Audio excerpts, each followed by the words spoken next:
Today I'm going to go ahead and do a run through on the Ortho DnS spray. I know a lot of people talk about having issues with this, myself included. Getting consistent spray, with getting everything out of the bottom, with it clogging. So I've had all those issues. I haven't used the Chameleon with much success years ago, before biostimulants were around. But I'm going to go ahead and see if we can modify this based on, you know, some of the things I've seen online and show you how it's done and hope it works. All right. So what we ended up doing here is I cut about 3 to 4 inches off. You can see right there. I mean, there's all that extra. It just kind of flops around the tank here if you pull that back a little bit. There's a lot of extra. It's just kind of sitting in the tank, flopping around. It doesn't really let you get everything out of it. And this filter screen, like I showed you before, even if you poke a hole in it, it still just doesn't seem to do what you need it to for getting all that application out. So, follow the method. I did it with a nut. Instead of using fishing weights, I don't have any of those.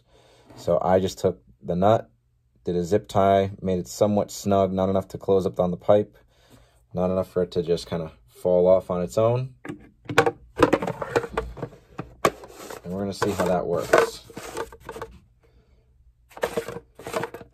That's the other trick to note, is that when you're dealing with these, instead of trying to find out where that stupid catch point is, if you always just hold the bottle 90 degrees to the sprayer, you push up, and then you just start turning. It goes right on.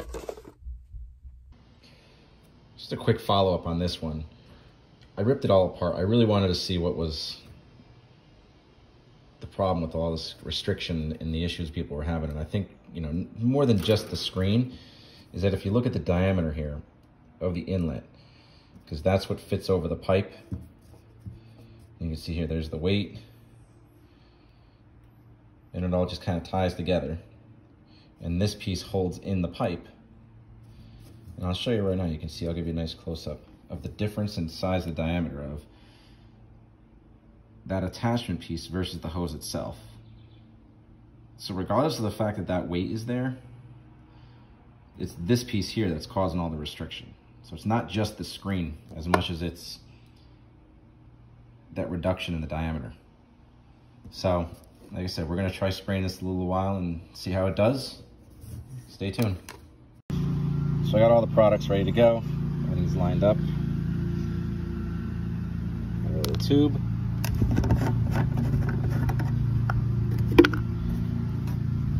Go ahead, I'm gonna pour in that little bit, about 3 ounces. A 3 ounce per 1,000 rate. Dial is on spray. I'm going to top the rest of it off with a little bit of water.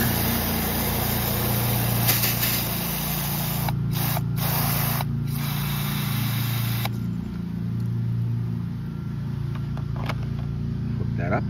We'll see where we go. So a few final thoughts. I gave it a shot. I definitely think it sprays a lot more consistently. It didn't seem like it was choking up. It wasn't doing the flip-flop like it usually would with between just spraying out water and spraying out product. I'm still not convinced on the accuracy of the dial. I mean, I know this is kind of a guesstimate when it comes to trying to be accurate with application, but I had 3 ounces of product in here, and then I topped it off with a little bit of water, and then I jacked this up to 6 ounces. And I was using my house test, where I just kind of sprayed against the side of the house here quick to see if I can actually see any coloring in the water. I know that's not very scientific, but you know, it seems to get the job done, and I bump it up to 6 to just barely see some color on there. My other alternative that I find works really well. There we go.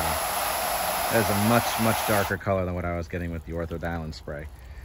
And so that's my trick, that I should say, instead of dealing with the Ortho, is if you happen to have already purchased any type of herbicide. So I'll show you what I mean here. So something like this, a hose end spray. This is actually, I really like the way this one works. It's a good flow on it. And when I looked in the bottle, it said, well, the application rate inside these bottles is 6.4 ounces per 1,000 for every 32,000 for every 32 ounce bottle to cover 5,000 square feet. So in theory, I fill this bottle up, 32 ounces of whatever stimulant or whatever liquid product I have, straight, not diluted. I'm gonna get an application rate of 6.4 ounces per 1,000, and I'll get 5,000 square feet out of this bottle till it's dead. So knowing that, and I'm really appreciating the spray on this one a lot better, it's exactly what I'm gonna start using now. And like I said, I took my bottle, I wrote down the application rate on the bottle, so I don't have to deal with that label anymore. I obviously rinsed this out, cleaned it up. It's a broadleaf herbicide, so whatever residuals left in there isn't really gonna do much harm to the lawn itself. So, you know, you pick a safe one to use. But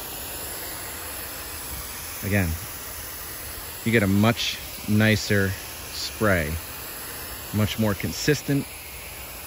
It actually even goes farther, and you can really hit a much wider area using this tool. And again, this bottle, when I bought it, was $5. Plus I got an herbicide application out of it, so I couldn't really go wrong with that.